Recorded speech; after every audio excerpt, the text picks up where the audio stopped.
Europe 1, La France bouge. Elisabeth Assayag. Bien sûr qu'elle bouge cette France et nous on le voit chaque jour sur Europe 1 entre 13h et 14h avec des entrepreneurs, des patronnes, des patrons, des parcours de vie. Vous aussi peut-être que vous avez envie de monter votre entreprise ou vous avez peut-être des projets, bien vous souhaitez connaître les ficelles. C'est ici que ça se passe dans La France bouge autour d'un grand patron du jour. Aujourd'hui c'est Damien Pénin. Vous êtes le directeur général enseignement et santé d'Elior. Merci d'être avec nous. La start-up du jour, Diane Buisson, co-dirigeante de Trayvisor, cette solution automatique d'encaissement pour la restauration collective et qui scanne chacun de nos aliments quand on passe en caisse au moment du déjeuner et qui peut nous donner notre score nutritionnel, savoir si on mange bien, si on gâche ou pas. Et puis nous sommes avec vous Nicolas Jeanne, vous avez fondé Bolk. Bolk, c'est un robot cantine. La France bouge. La pépite du jour. Chaque année, nous remettons les trophées européens de l'avenir parce qu'ici, à La France bouge, on découvre des pépites, des toutes petites entreprises. Aujourd'hui, un projet né en 2020, mais commercialisé au début de cette année 2022. Nicolas Jeanne, bonjour. Bonjour. Vous avez 29 ans, vous êtes le fondateur donc de Bolk. C'est un robot français. Vous venez de Rouen, vous avez fait l'EDEC à Lille. Et comme vous venez d'une famille d'entrepreneurs, vous avez un grand-père boulanger, des parents commerçants. Vous avez toujours voulu entreprendre, c'est votre truc. Vous avez monté votre première entreprise, vous aviez 20 ans, une boîte de produits électroniques, puis une autre, c'était du conseil aux startups. Et finalement, vous avez voulu proposer autre chose autour du bien manger et pas cher. C'est comme ça qu'est née l'idée de Bolk. Bolk, c'est quoi ? Eh bien, c'est vous qui allez nous le raconter. B-O-L-K, vous avez 1 minute. Alors Bolk, on est une start-up française, on a 2 métiers, la restauration et la robotique. Notre mission, c'est d'aider chacun à mieux manger, partout et en tout temps. Concrètement, vous arrivez devant Bolk. Donc Bolk, c'est un robot qui permet de faire 300 plats différents, des plats chauds, des plats froids, du sucré et du salé en l'espace d'en moyenne 60 secondes. Et pour le prix d'un titre au restaurant, vous allez pouvoir composer de A à Z votre plat. Donc vous prenez vos ingrédients, vous dosez la quantité de sauce et aussi la taille de votre bol. Concrètement, on est une équipe aujourd'hui de 20 personnes. On est sur Paris. On a levé à peu près 4 millions d'euros auprès d'investisseurs comme Xavier Niel ou comme Pierre Kosciusko-Morizzi. Et notre ambition, elle est simple. Aujourd'hui, on est en entreprise et c'est d'aller au-delà de l'entreprise. Donc, on est en train d'ouvrir les écoles, les hôpitaux et de mettre un maximum de Bolk, un maximum d'endroits là où il y a un besoin de bien manger. Merci. Alors ça c'est du pitch. 1 minute pile. Merci Nicolas Jeanne, fondateur de Bolk. Si vous nous suivez en direct sur europe1.fr, on pouvait voir les images de ce robot. Bon là, c'est de ce robot Bolk, B-O-L-K. Bolk, c'est un robot, mais c'est aussi un logiciel qui vous permet aussi de maîtriser en temps réel la chaîne du froid, parce que c'est vrai, vous dites qu'en 60 secondes, vous pouvez composer un plat, mais vous avez aussi réfléchi à cette chaîne du froid, ô combien importante quand on doit nourrir des gens. Tout à fait. En fait, quand j'ai commencé, j'ai aussi appris le métier de la restauration que je connaissais pas. Et en effet, dans la restauration, on a des notions d'hygiène et de chaîne du froid. Donc concrètement, Bolk, c'est un robot, donc c'est ce qu'on voit. Mais comme vous le dites, c'est aussi un logiciel. Et donc on a toutes les commandes qui remontent, les stocks. S'il y a des anomalies, ça peut arriver en temps réel, on le sait. Et donc on peut bloquer l'ensemble des robots. Et donc oui, le robot est à 3 degrés. Et donc sur l'ensemble de la chaîne de froid, on maintient cette température. Et en moyenne, le plat revient à 7,50 €. Le prix du titre restaurant. Le prix du titre restaurant d'aujourd'hui. Je me tourne vers vous, Nathalie Carré. Vous êtes en charge de l'entrepreneuriat à la Chambre de commerce et d'industrie. Bonjour Nathalie. Bonjour Elisabeth, bonjour tout le monde. Ça vous a plu Bolk ? Ah bah j'en voudrais un pour chez moi en fait. Bah ouais, ce serait bien plutôt que de la cantine. On veut tous un Bolk. Nathalie, vous étudiez chaque jour les projets qui nous parviennent à La France bouge. Quelles sont les forces et les faiblesses selon vous de Bolk ? On connaissait les distributeurs de plats préparés livrés le matin en entreprise, mais là c'est vraiment autre chose. En fait, c'est aussi bien que d'avoir une cuisinière à soi. Voilà, bravo. C'est vrai, vu comme ça. Quand je dis j'en veux une chez moi, mais c'est de chez moi en fait, chez moi, pas à la cantine. Pas quand on est en télétravail, c'est pratique. Eh ouais, génial. Et puis les usages sont sans fin.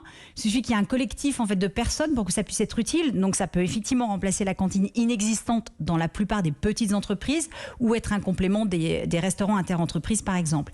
Et puis c'est une simplicité, il faut juste une prise de courant. Donc la simplicité de mise en route, bravo. Et puis l'hyper-personnalisation des plats. Chacun trouvera le plat qui lui convient. Et puis le prix quand même. Ah bah 7,5, oui, un ticket resto. Un ticket resto.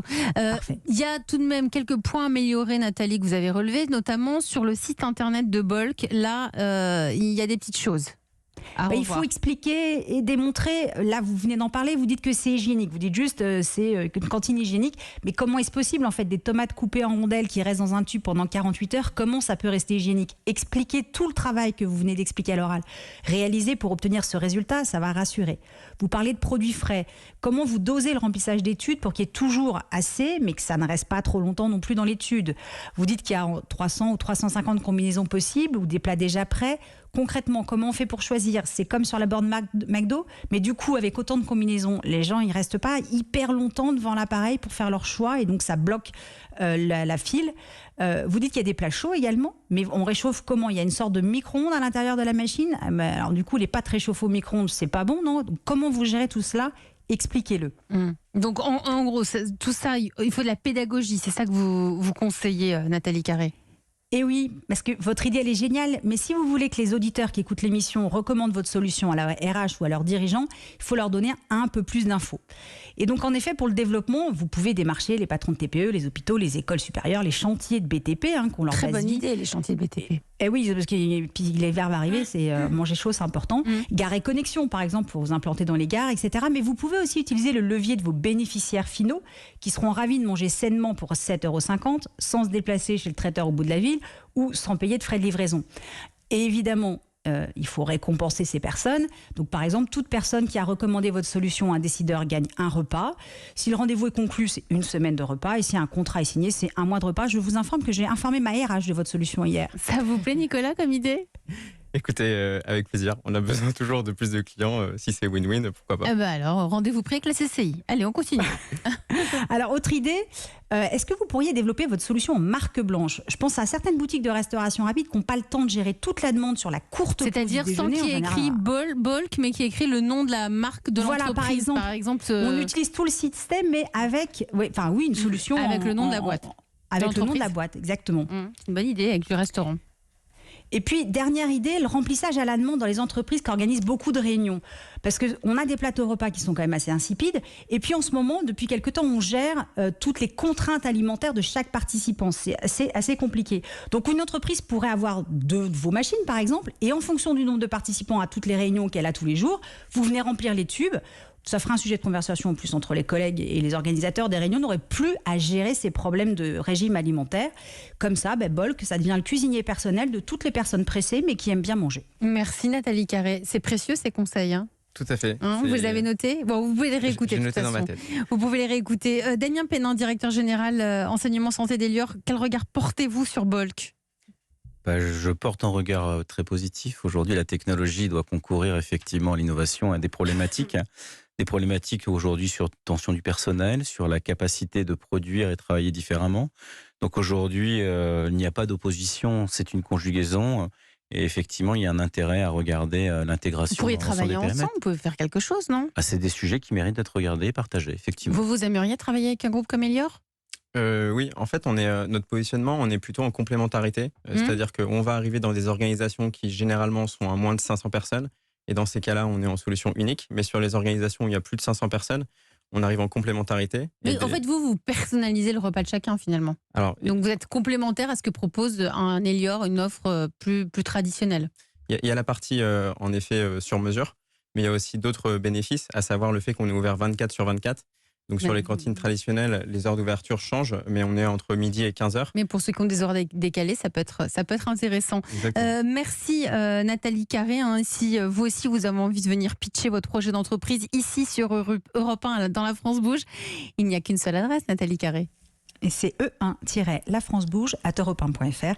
Promis juré, Charlotte Barré-Camp et moi, on lit toutes les candidatures reçues. Et vous serez peut-être en route pour les trophées Europe 1 de l'avenir. Mesdames, messieurs, vous restez autour de la table de La France Bouge avec cette question. Et vous faites quoi pour vos salariés?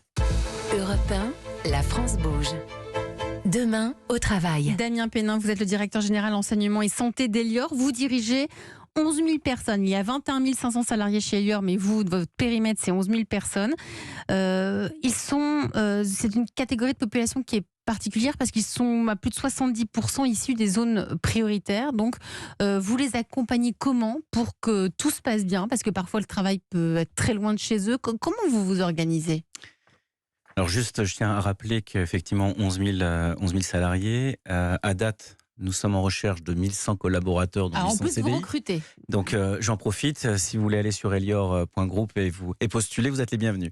Mais oui, mais Après, comment aujourd'hui, comment Donc vous recrutez, mais pourquoi on a envie de venir travailler chez vous? Parce que vous savez, en ce moment, le marché du travail, il s'est un peu inversé. Donc quels sont vos arguments pour nous donner envie de venir travailler? Alors, il y a différents facteurs. On va dire des facteurs historiques et les nouveaux facteurs. Les facteurs historiques, globalement, c'est que c'était souvent une deuxième partie de carrière. Je m'explique. Les salariés de la restauration commerciale, pour avoir un confort de vie, une qualité de vie plus sereine, basculer vers de la restauration collective. On a toujours cette typologie, mais ça ne suffit pas. Ensuite, nous avons également un enjeu d'intégration, et peu importe les âges. Aujourd'hui, il est important de bien accueillir les collaborateurs et aujourd'hui de donner du sens à la mission. Je réinsiste, on a un métier de nourrir durablement. Donc on a des professions qui vont de l'employé effectivement jusqu'au cadre supérieur, mais on a surtout également la capacité d'avoir des évolutions internes significatives. Par exemple? Aujourd'hui, je vous donne 2 exemples. On a globalement plus de 65% de la promotion interne où ce sont des gens qui sont rentrés avec des CAP. Par exemple, mon directeur des opérations, Michael Girard, pour ne pas le citer, Michael est rentré avec un CAP de cuisinier. Et aujourd'hui, Michael est patron d'un périmètre qui couvre 4000 personnes sur l'ensemble du territoire national. Ou encore, je pense à Ludovic, un Toulousain, qui était cuisinier et qui a fait ses armes effectivement dans un restaurant étoilé et qui est aujourd'hui directeur d'exploitation sur un périmètre qui couvre des grands avions. Donc aujourd'hui, il y a des très beaux parcours de carrière. Donc ça, c'est également un exemple très important. Mon patron à moi, Jean-Yves Fontaine, qui à la base n'avait qu'un CAP de cuisinier, qui est aujourd'hui patron d'une boîte qui pèse 1,5 milliard. Donc aujourd'hui, effectivement, on a de la promotion interne de façon assez significative. Ensuite, effectivement, c'est la capacité de former et d'accompagner. Aujourd'hui, on évoque du végétarien depuis tout à l'heure, mais Alors comment on fait, voilà, quand il faut aussi se former pour faire du végétarien, avoir toute cette nouvelle façon de cuisiner? Et c'est exactement ça. Aujourd'hui, plus de 60% de nos formations sont sur le culinaire. Aujourd'hui, travailler effectivement en dalle de lentilles ne va pas se travailler comme une entrecôte grillade. Donc effectivement, il y a tout cet accompagnement. Il y a sur les techniques de cuisson autour de la basse température pour garder effectivement des cuissons de nuit et garder entre guillemets la tendreté des viandes. Donc on accompagne au fur et à mesure et on capitalise également de nos savoir-faire. Comme on a pu travailler avec nos chefs anglais et wadiens pour développer cette offre végétarienne. Parce qu'effectivement, il n'y a pas que des dalles de lentilles, heureusement. Vous pouvez avoir une tarte gnocchi poireau gorgonzola. Vous pouvez avoir des très bonnes tagliatelles végétariennes. Donc c'est d'enrichir et d'accompagner. Donc vous enrichissez, vous accompagnez, vous formez et vous avez mis en place aussi un système de télétravail? Alors il y a le système de télétravail qui est en place, mais aujourd'hui, c'est le béaba, le télétravail. Ça, c'est sûr et certain. C'est le béaba, donc chez Elior, il y en a. Vous, Nicolas Jeanne, je crois que chez vous, tous les salariés ont un bulk à disposition. Déjà, on ne va pas vendre quelque chose si on ne l'utilise pas au quotidien. C'est la meilleure manière de connaître le produit. Donc oui, ils ont une bulk à disposition. Ils peuvent manger le midi et donc aussi à 10h, à 16h. Et vous aussi, vous recrutez, hein, je crois. Ouais, on va annoncer un plan de recrutement de 10 personnes dans quelques jours. 10 personnes dans une start-up, vous vous rendez compte? Donc 10 personnes chez Bulk et chez vous, Elior 1100. 1100 personnes. Et oui, c'est ça, la France bouge. Vous restez avec moi tous les trois à suivre la belle histoire d'une entreprise française.